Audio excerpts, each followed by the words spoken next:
ನಮಸ್ಕಾರ.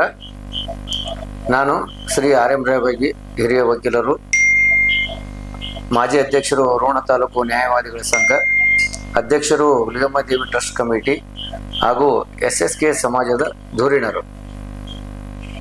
ಇವತ್ತ ನಮ್ಮ ಜನಪ್ರಿಯ ಶಾಸಕರಂತ ಮಾನ್ಯ GS ಪಾಟೀಲ್ ಸಾಹೇಬರಿಗೆ ಮಂತ್ರಿ ಸ್ಥಾನ ಕೊಡೋದು ಕೂಗು ಬಹಳ ದಿನಗಳಿಂದ ಇದು ಚಾಲ್ತಿಯಲ್ಲಿದೆ.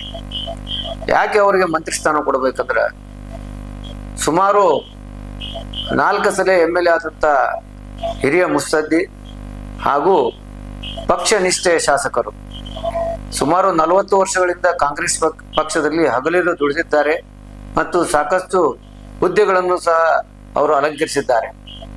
ಮತ್ತೆ ಅವ್ರಿಗೇನೈತಂದ್ರೆ ಸಾಕಷ್ಟು ರಾಜಕೀಯ ಅನುಭವ ಸಹ ಇದೆ. ಇಂಥ ರಾಜಕೀಯ ಮುತ್ಸದ್ದಿಯನ್ನು ಇವತ್ತೇನೈತಂದ್ರ ನಮ್ಮ ಶಾಸಕರನ್ನು ಮಂತ್ರಿ ಮಾಡೋದ್ರಿಂದ ಈ ಭಾಗದ ಜನತೆಗೆ ನ್ಯಾಯ ದೊರಕಿಸಿಕೊಂಡಂಗಾಗತ್ತ ಮತ್ತು ಅವ್ರಿಗೂ ಸಹ ಅವ್ರ ಹಿರಿತನಕ್ಕೆ ಬೆಲೆ ಕೊಟ್ಟಂಗಾಗತ್ತೆ. ಸನ್ಮಾನ್ಯ ಸಿದ್ದರಾಮಯ್ಯ ಸಾಹೇಬರು ಮತ್ತು ಹಾಗೂ DK ಶಿವಕುಮಾರ್ ಸಾಹೇಬರು ಇಲ್ಲಿ ಋಣ ಭಾಗಕ್ಕೆ ಬಂದಾಗ GS ಪಾಟೀಲ್ ಅವರಿಗೆ ಮಂತ್ರಿ ಸ್ಥಾನ ಕೊಡುವುದು ಬಹಳ ಅವಶ್ಯಕತೆ ಅಂತ ಅವರೇ ಸಹ ಹೇಳಿದ್ದಾರೆ. ಈ ದಿಶೆಯಲ್ಲಿ ಅವ್ರಿಗೆ ಕೂಡಲೇ ಮಂತ್ರಿ ಸ್ಥಾನ ಕೊಡಬೇಕು. ಇದು ನಮ್ಮೊಬ್ಬರ ಕೂಗಲ್ಲ, ಇಡೀ ತಾಲೂಕಿನ ಮತ್ತು ಇಡೀ ಜಿಲ್ಲೆಯ ಜನರ ಕೂಗು. ಇದನ್ನು ಕಾಂಗ್ರೆಸ್ ಪಕ್ಷ ಅರ್ಥ ಮಾಡ್ಕೋಬೇಕು. ಯಾಕಂದ್ರೆ ಈ ಪಕ್ಷ ಏನೈತಂದ್ರ ಜನಸಾಮಾನ್ಯರ ಪಕ್ಷ ಮತ್ತು ಕಾರ್ಯಕರ್ತರ ಪಕ್ಷ.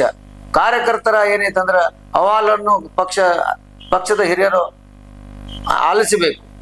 ಆದ್ದರಿಂದ ಸನ್ಮಾನ್ಯ ಮುಖ್ಯಮಂತ್ರಿಗಳಾದ DK ಶಿವಕುಮಾರ್ ಸಾಹೇಬರಿಗೆ ನಾವು ಒತ್ತಾಯ ಮಾಡ್ತೀನಿ, ಕೂಡಲೇ ನಮ್ಮ ಶಾಸಕರಾದಂಥ ಶ್ರೀ GS ಪಾಟೀಲ್ ಇವರಿಗೆ ಕೂಡಲೇ ಮಂತ್ರಿ ಸ್ಥಾನ ಕೊಟ್ಟು ಅವ್ರಿಗೇನೈತಂದ್ರೆ ನ್ಯಾಯ ದೊರಕಿಸಿಕೊಡ್ಬೇಕು ಮತ್ತು ಈ ಭಾಗದ ಜನರ ಬೇಡಿಕೆಯನ್ನು ಈಡೇರಿಸಬೇಕಂತ ನಾನು ಒತ್ತಾಯ ಮಾಡ್ತಿದ್ದೀನಿ.